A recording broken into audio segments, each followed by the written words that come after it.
Sutra. An unsurpassed, penetrating, and perfect Dharma is rarely met with, even in 100,000 million kalpas. Having it to see and listen to, remember and accept, I vow to taste the truth of the Tathagata's teaching. In Buddhism, when Zen practitioners share their understandings of the teachings and practice, it's offered on the basis of dana paramita. Dana being a Pali word that means generosity or to give freely, and this is done so without expectation when the opportunity arises. And those who share the teachings at Great Tree do so on a dana basis, so please support their practice by giving what you can. For our speaker today, if you go to the Great Tree website and hit the giving button, you can make a note that it's specifically for Chimyo, and we will make sure it gets passed on to her. And our speaker today is our beloved Reverend Chimyo Atkinson, who was ordained by Reverend Teijo Munnich in 2007, received her Dharma Transmission in 2015, and she served as the head of practice at Great Tree until 2020. She received monastic training at Great Tree and completed her Sotoshu's international training periods in Japan in 2010 and 2011. She completed additional training periods at the Aichi Senmon Nisodo in Nagoya in 2012 and Ryumonji Monastery in Iowa in 2014. And the title of her talk today is Connect. Welcome, Chimyo.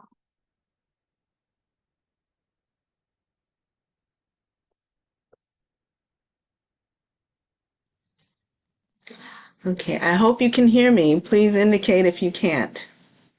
Can you? Okay, great.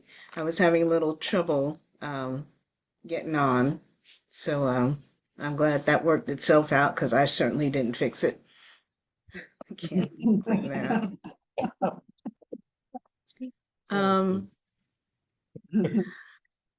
When I gave Teijo the title of this talk, which I really have a difficult time doing, connect. It was more a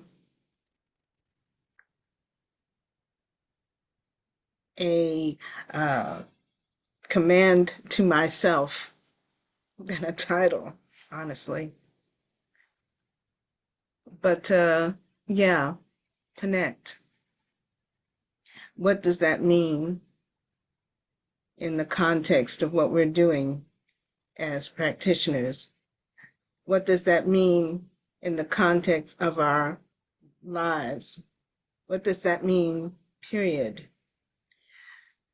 Now, when I say the word connect, I realize the dualism implicit in that statement, in that command, in that word. Dualism is a part of our delusion, and that our language really does reflect all of that, really does show us how disconnected, how delusional we really are, or can be.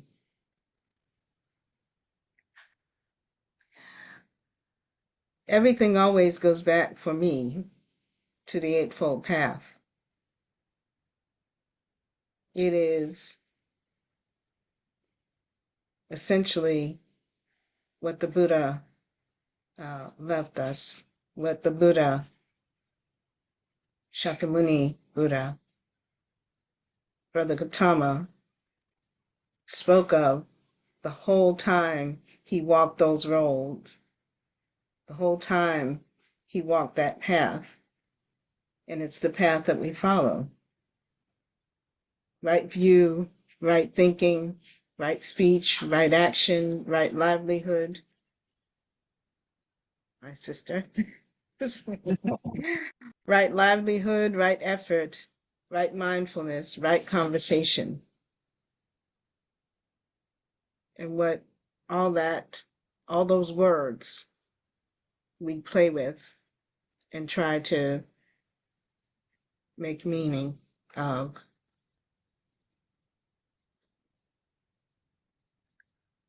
Connection is not a task, something that can be commanded. It's reality. I've said this before. All the basics of Buddhist thought, all those lists, Four Noble Truths, Eightfold Paths, Four Abodes, Sanchen, all of those are pointing to exactly the same thing.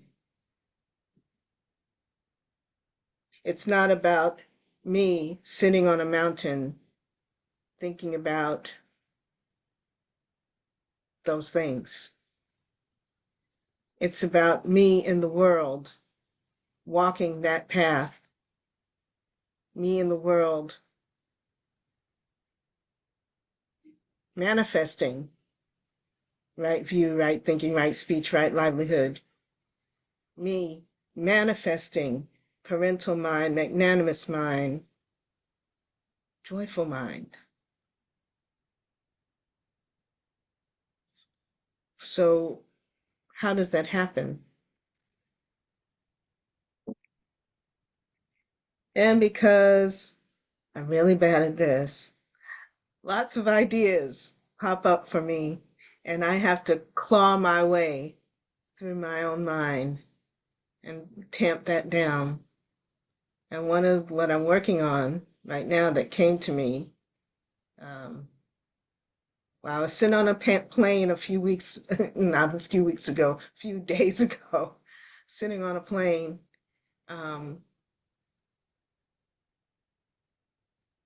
with all these beings beside me, behind me, in front of me, walking the aisles, in the bathroom when I want to be in the bathroom, all these beings. What if, instead of what is implied by the word all beings, what if I took that phrase, all beings, and took the plural out of it? What if all beings is an entity in itself? Like play with these things are not mine, no self, all one, the one, the stuff we play with. What if I actually understood that and embraced that and not believed, but accepted that and used that to address my suffering? I go back to something I wrote some time ago when I was studying this in the Eightfold Path.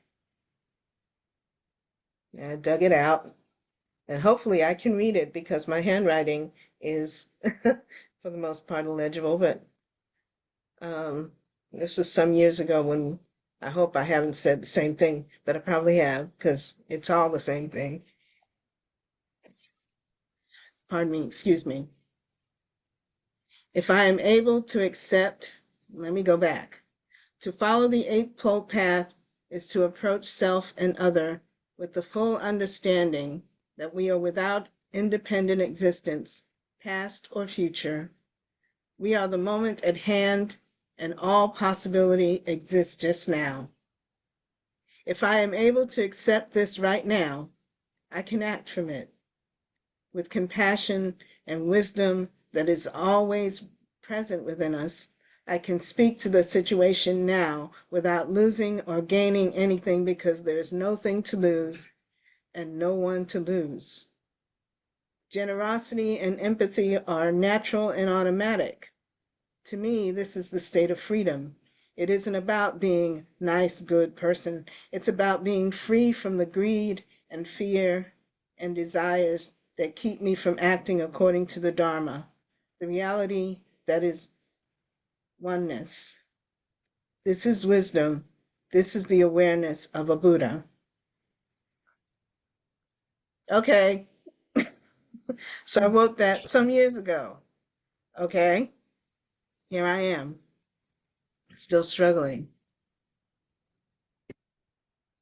I go also to the Metta Sutta, and the Metta Sutta is an important part of sutra practice. I think it's important because, unlike Heart Sutra, unlike all the other complicated sutras that we translate from Pali, from Chinese, from Japanese, from Tibetan, all of these things, it's pretty straightforward.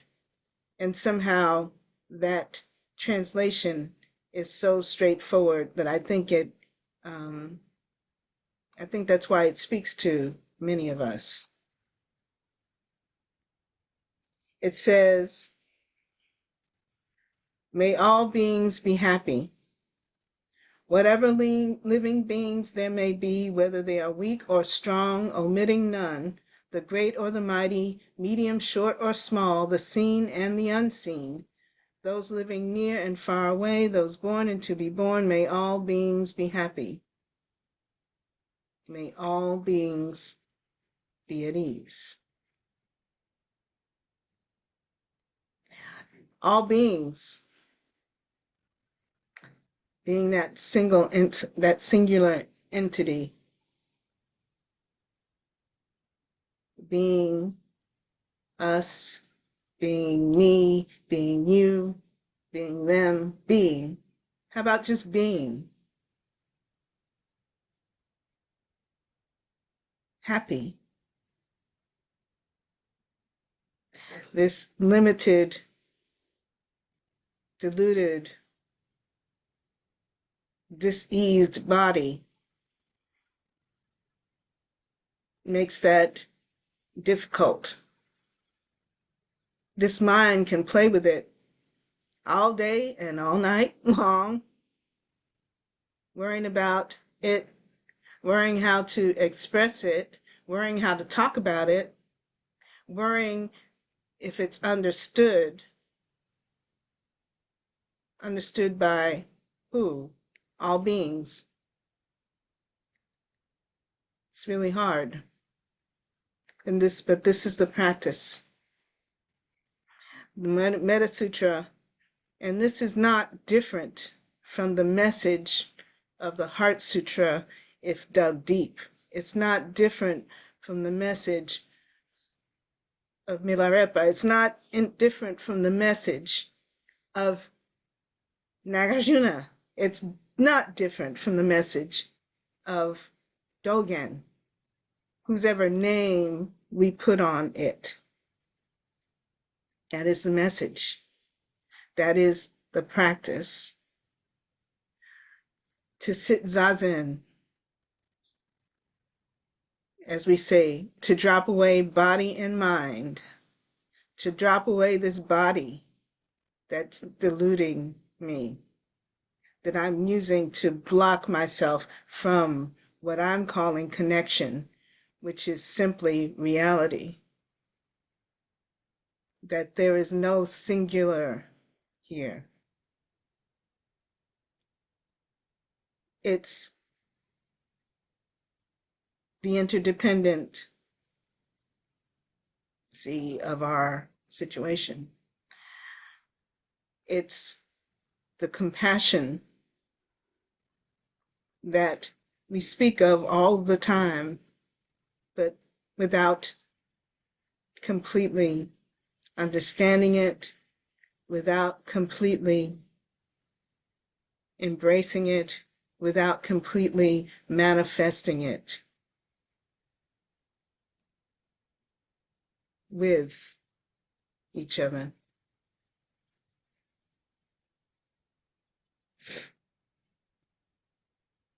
So what if we pulled the plural out of all this? What if I dropped that word connection and simply said real? Simply said beyond delusion. What if I simply said metta, loving kindness? Not for all being, as if I have to collect. Like I have to collect you. I don't have to collect anything. This is it. It doesn't matter where we are. It doesn't matter distance. It doesn't matter language. It doesn't matter. It simply is.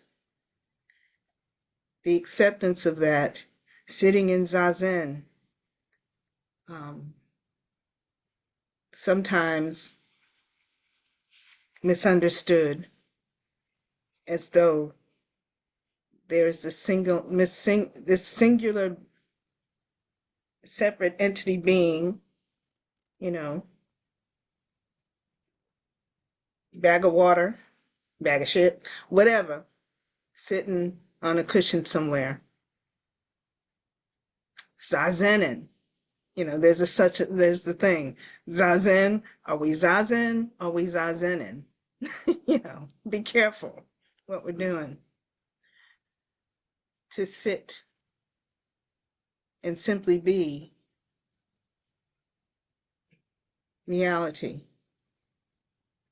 To shut down all of this nonsense about me and to simply be not even part of the world, but the world.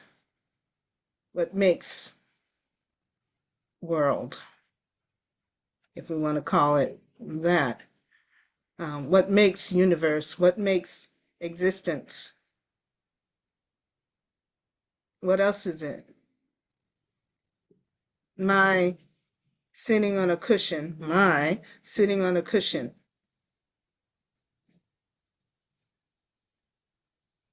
is the world.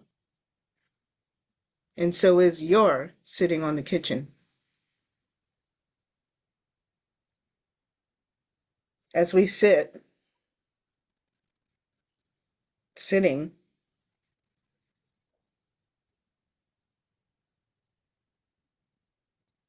it's meant to make it obvious. Once we sit down, all of this body and thought and mind, all this greed, all this anger, fear, delusion, once that's set down, what is it? It simply is. And that's what that, don't want to say it as an activity, but that's what we view as an activity is. Simple. Not so simple to deluded body, but simply is. That is the original face. All these, lovely concepts I have for it. The original face.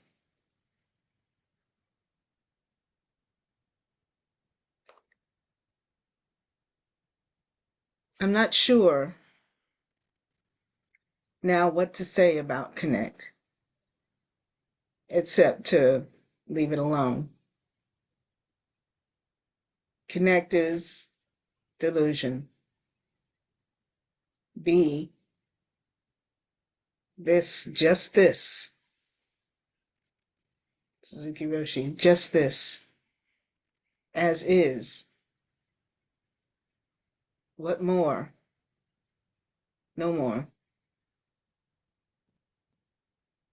Impermanence, interdependence. Oh, lots of syllables all over the place. Lots of noise. Let it be and just be. That is connect.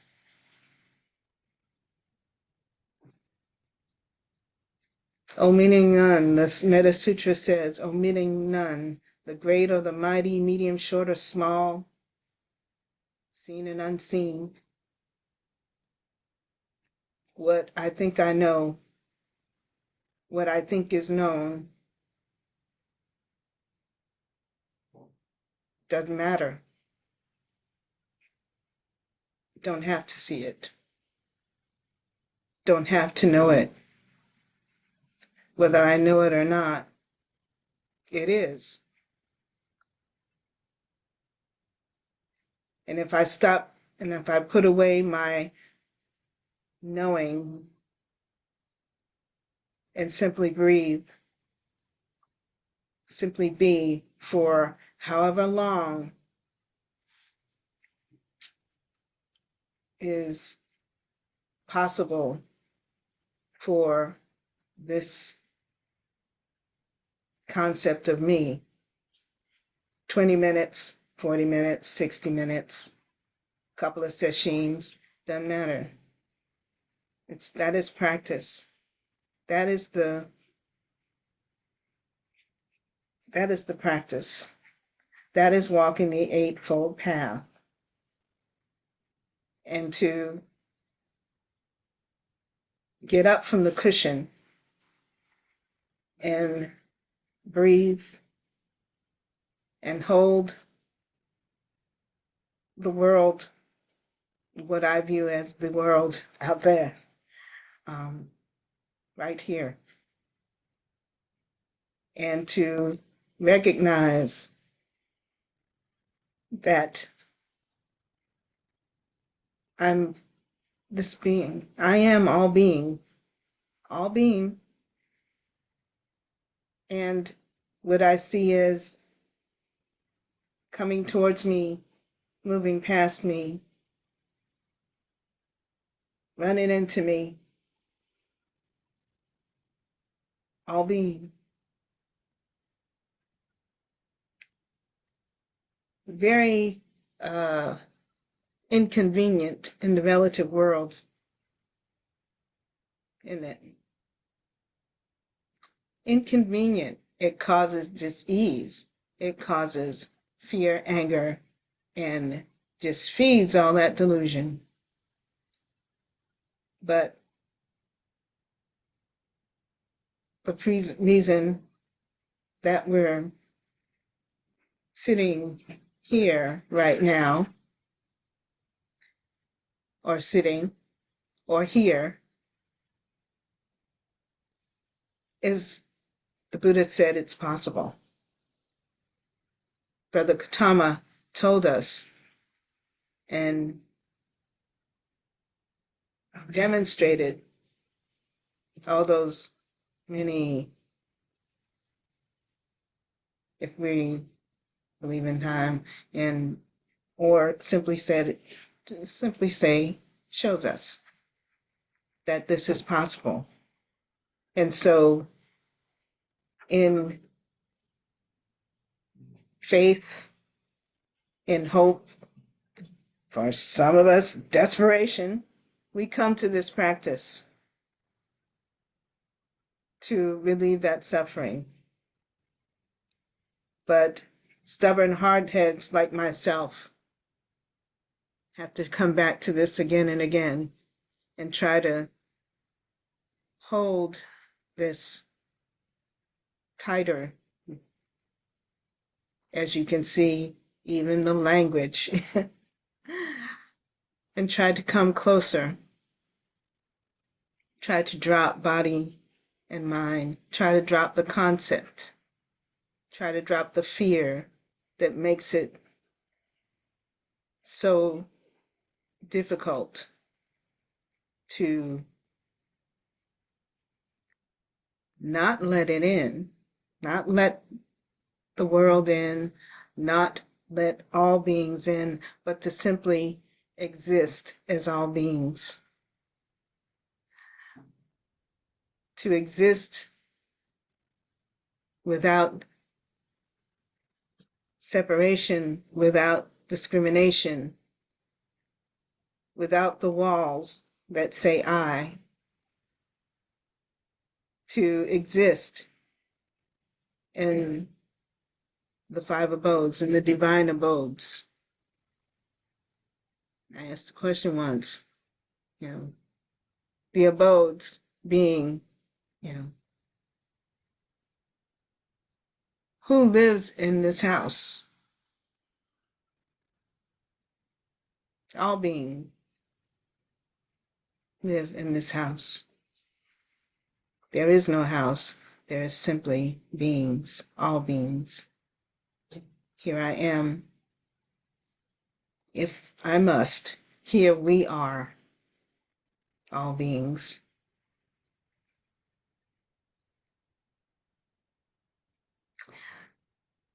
The Eightfold Path, the abodes, Sanchin, all direct me to approach, embrace, discover, accept, be, to manifest all beings with joy, without fear, to step out of that delusion. There's a way out. There's the door.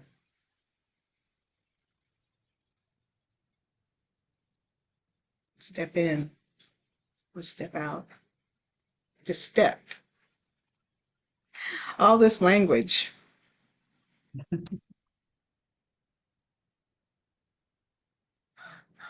I was just at the conference in LA where Teijo is right now. We go to these conferences every year for Soto Zen priests, and had a conversation with someone simply about language, and it was fun, juggling words, playing around with concepts, and being aware of that.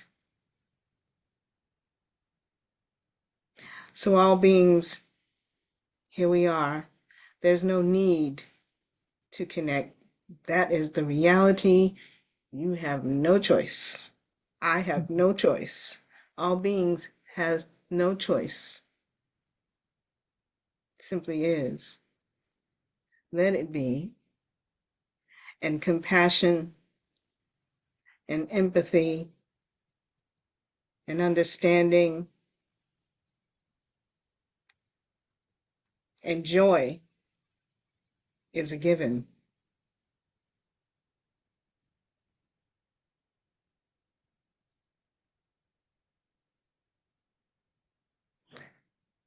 And I can say that sounds good to me, but also knowing that knowing my limitations and understanding that as well. And understanding that limitation is the reason I go back to the cushion. 5 minutes, 10 minutes, 20 minutes, 40 minutes, 60 minutes, 10 days, whatever I got to do, whatever all beings need. So I'm not going to talk a whole lot today because, jet lag, a little bit of that's what's going on. And I hope I make some kind of sense. And at least I'm in proximity to English. That would help. But part of my need to, my command to connect is to also listen. I'm aware that as years go by, I talk more and more and more and more and more. That I actually have to have a little alarm set to tell me to stop, shut up, you know, to stop, because I will spin and spin and spin because my love is words. I'm an English major. Yeah, my love is words. My love is concepts. Yeah, that is my greed. And so part of this is to allow others, quote unquote, others, to allow all of the wisdom that I'm missing with my spinning. I was just recently, I did a program at a place in Hartford, and I told the young lady there, it's like, please stop me. And so I'm sitting there spinning and spinning and spinning and spinning, and all of a sudden I look over to the side, and she's like,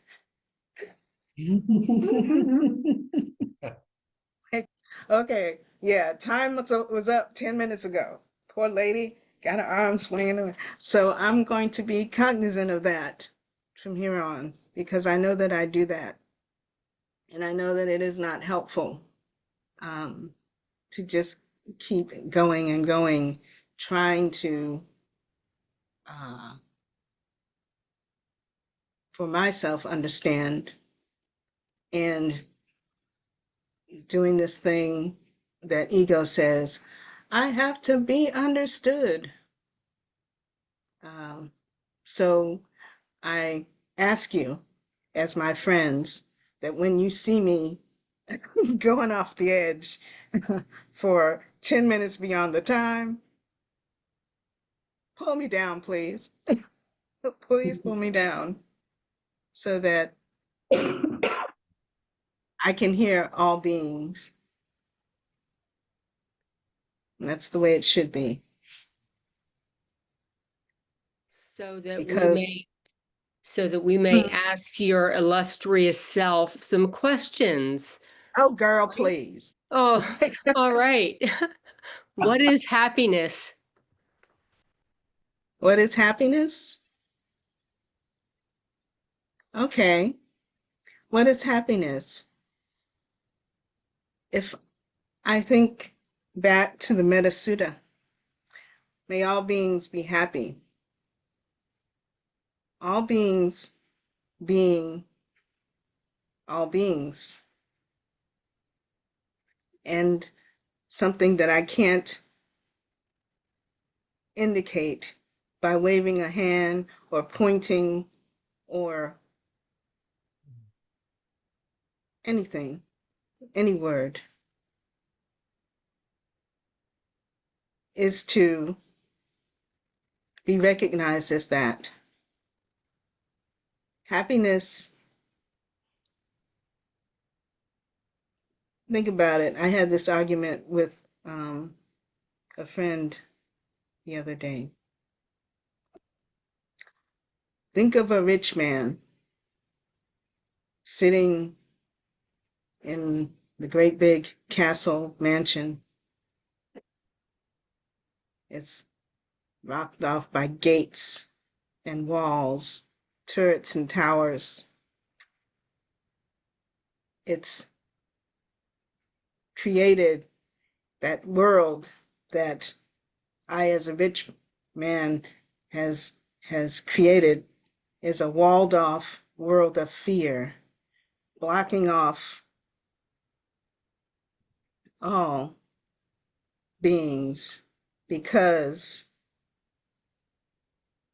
I cannot share. In order for me to be rich man, I have to build walls to keep others out. I have to deny my own richness. It's a denial, because it's to do that is to always live in lack, regardless of how much money is piled in my basement, in my safe, regardless of how much food is on my table, regardless of how big my bed is. It is never enough, because I have to hoard it. I have to hold on to it, because I'm always afraid that someone is going to take it from me. Someone who? All being? Someone who? In order for my quote unquote happiness, material happiness, to be, my ego happiness to be, I have to deny all beings. All beings being sitting right here is denial of that. What was I trying to say? If I want to be free, free from greed, free from fear, free from delusion,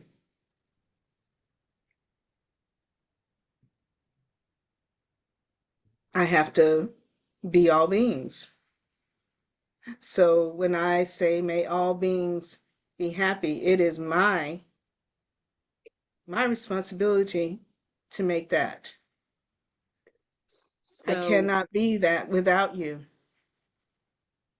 If I walk out my door and I'm afraid of you, for whatever reason I decide to be afraid of you, if I walk out my door and I have to take from you in order to what?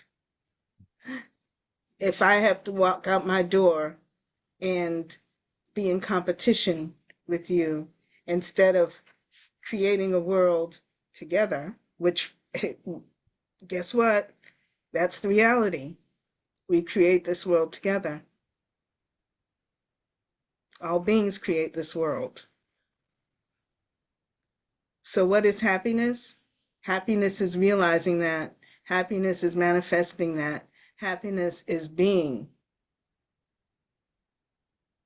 Happiness is being without that greed, anger, and delusion. Can you imagine it?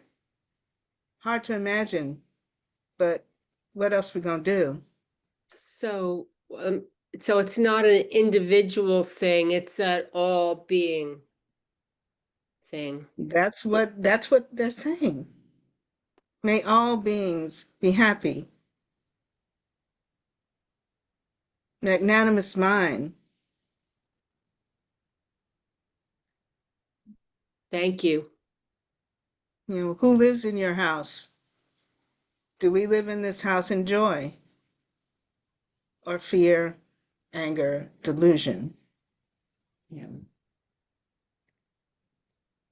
we need to walk the Eightfold Path together. And the Eightfold Path tells us, or tells all being, you know, how to take care of itself, how to take care of all being, how to take care of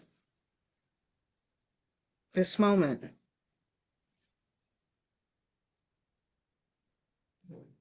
Thank you. Why couldn't you just ask me, what is the meaning of life? And then I could have just said 42. And only 2 or 3 of the people in the room would have gotten that joke. I'm so old. Thank you for the question. Chimyo, I wanna challenge your idea a little bit. I think Please. I'm very convinced by what you said of, you know, when you think about it as being all being instead of all beings, that it becomes much easier to be kind to other people and perhaps to yourself. But the challenging side of that is like not only do you feel more love for other beings, but I think you also feel their suffering more because it's your suffering too. Mm. Find it, it's like, I feel less fear of other people, but I feel more fear for other people. And sometimes that the infinite like suffering that you have to bear because it's all of our suffering makes me want to crawl in a hole, So I find it hard. Sometimes when I think too much about that, I find it hard to get out of bed. Mm. And so ideas of happiness, well, I'm like, okay, well, it's happiness, but it's also this nihilistic feeling too. And it's hard to square those two things. Impermanence. Understand that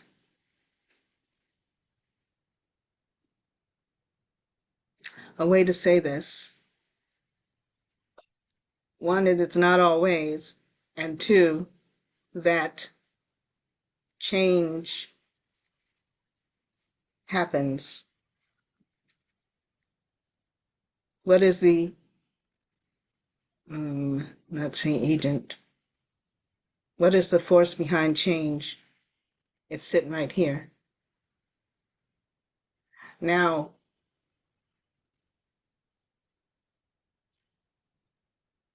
because there is this limitation of the body, of the mind, can't let go of that easily, even in relation to, wrong words, other beings, other people. Let's just say other people, because that's how we're talking. The fear for self, the fear for that being there who is in trouble. Those fears come up. And that's what makes it difficult. I can't tell you how to move past that. But despair, dis-ease, is the beginning of this whole journey from Brother Katama on to now. How to move beyond that. The thing that keeps me from acting is fear, anger, the delusion that this is all, that change doesn't happen, that impermanence.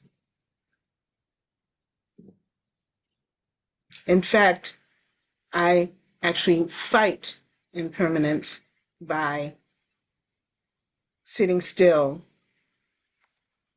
not practicing right speech, right thought, right action, worrying about the consequences of that, worrying, what if I do? And it's not about being a hero and going to save those folks, not about being brave. It's simply, what is the next step on the path? What is right action? What is right thought?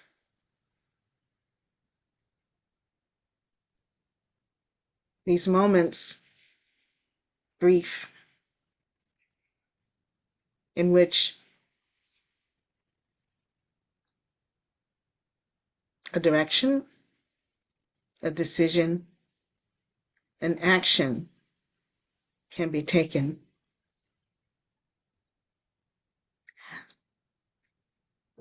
And it's true that action, right action, might lead to the destruction our discomfort for this body, this mind.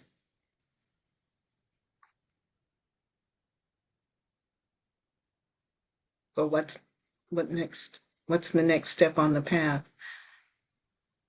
Do I run?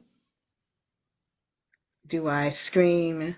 Do I enact violence? What do I do? Or do I act compassionately? Do I act with right thinking? Am I making an effort that is beneficial rather than simply spewing my grief and fear and anger? Okay. All right, maybe that's my signal to spinning. So there's no answer in the concrete.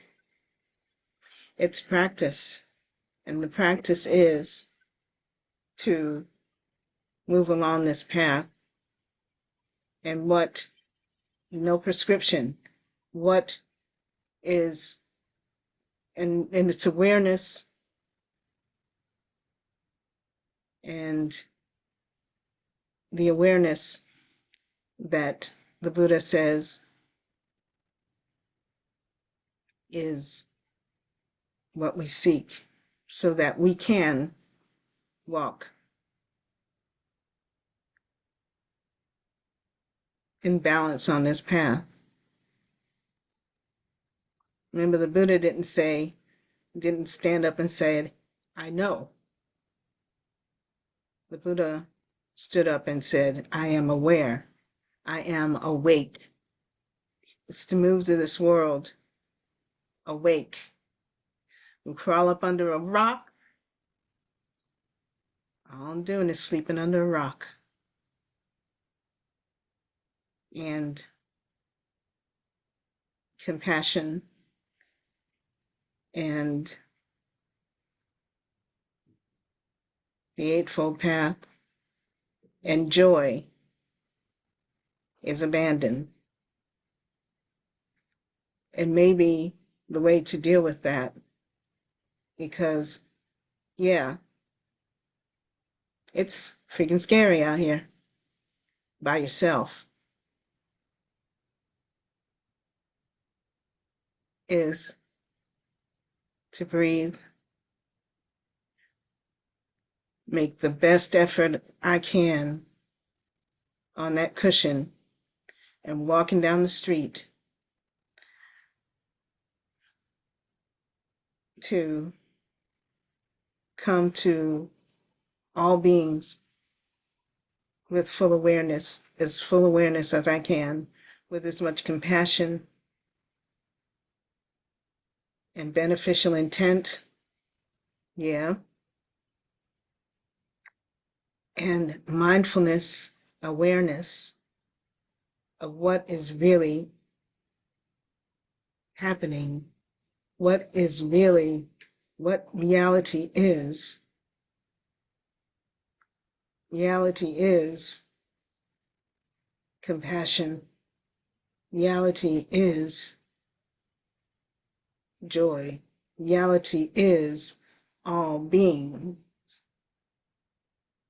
regardless of what somebody else is trying to tell me and trying to, to what I'm responding to. I respond, not to say that this is not a world full of harshness, grief, things that are painful, people, parts of all beings that are in so much pain and suffering and spewing that pain and suffering all over the world. Duck y'all. But I'm not saying that's not true. But what am I going to do? Do I contribute with my fear by crawling under a rock, or God forbid, picking that rock up and throwing it? What is how am I walking the path? Can I stay in balance on that path? Can I put one foot in front of the other instead of swinging and kicking and causing more pain and suffering out of my pain and suffering, out of my fear, out of my forgetting that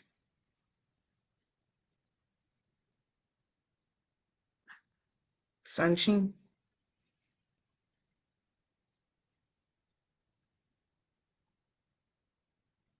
Dropping body and mind and being,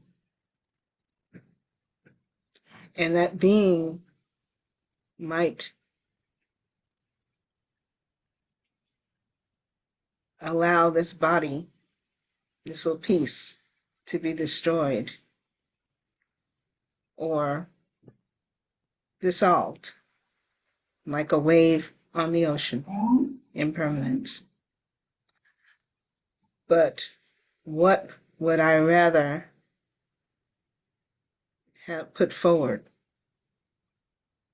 And that's not sainthood, and that's not martyrdom, and that is not being good, being a hero. That's simply being.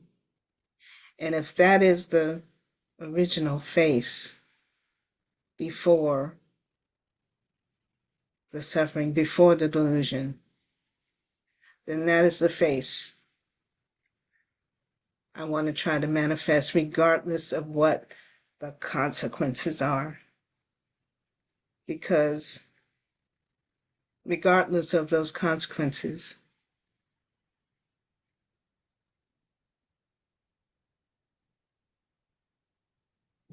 all beings survive. And the impure, which I hate to use that word, that sort of judgmental, the harmful still has to contend with the beneficial. And maybe at some point we can bring that harmful in, because that harmful is simply fear, anger, and delusion, and become all being. And even if it's for a few seconds,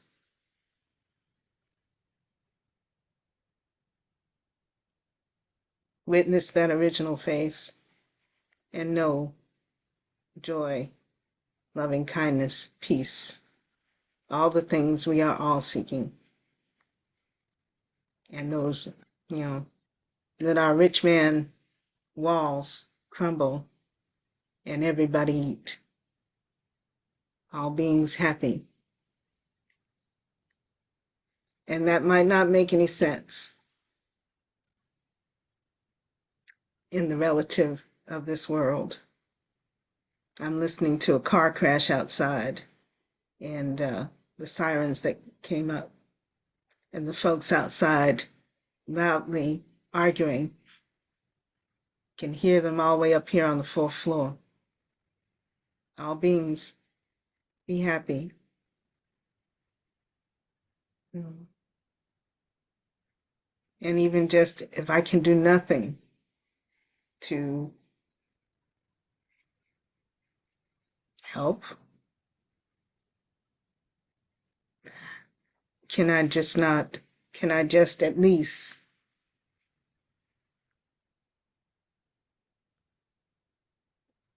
make that wish, make that intent, wishing in gladness for safety? If that is all, can't do that if I'm hiding under a rock. Can't do it very well. whatever my intent. So, have I stopped making sense yet?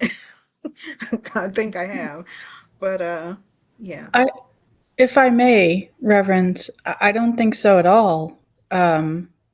It just clicked in my head. I previously had asked about the word contentment rather than happiness, but what you just said there, would it be connectedness, that thinking about that word and what that means, isn't that really just being present for one another? That is exactly a good way to put it. Being present doesn't mean necessarily that I completely understand. It simply means that we are present. We are here. We are in reality and moving with the consciousness, the right consciousness of that reality, instead of playing with things in our minds, allowing fear to dictate what happens, what's doing, our fantasy horror stories that we walk around with all day long and act from, instead of the reality of who's standing right in front of me, what's right in front of me, rather than what I want it to be, what I fear it might be, what I like, what I dislike, instead of that madness, instead of that delusion, the reality of this, just this. Thank you.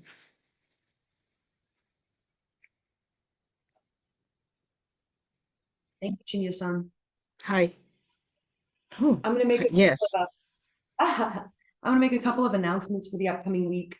Tomorrow there's an intro to Zen class if you're a newbie, and that is on Zoom only.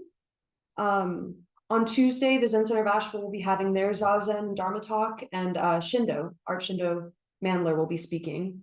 And the next Saturday, Meredith McIntosh will be speaking here, and the title of her Dharma talk is Fear of Being Present. So interesting. So maybe some connections from what Chimyo was saying. And also registration for November session is open. That's November 7th through 12th. You can go onto the website and to the practices tab, and you should be able to find the registration for session. Great. Thank you so much, Chimyo. Thank you. Let's get back to merit. May the merit of this practice May the merit of this practice benefit all beings benefit all beings and bring peace. and bring peace.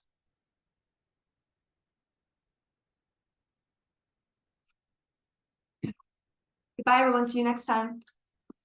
Thank you. Bye-bye. Bye-bye.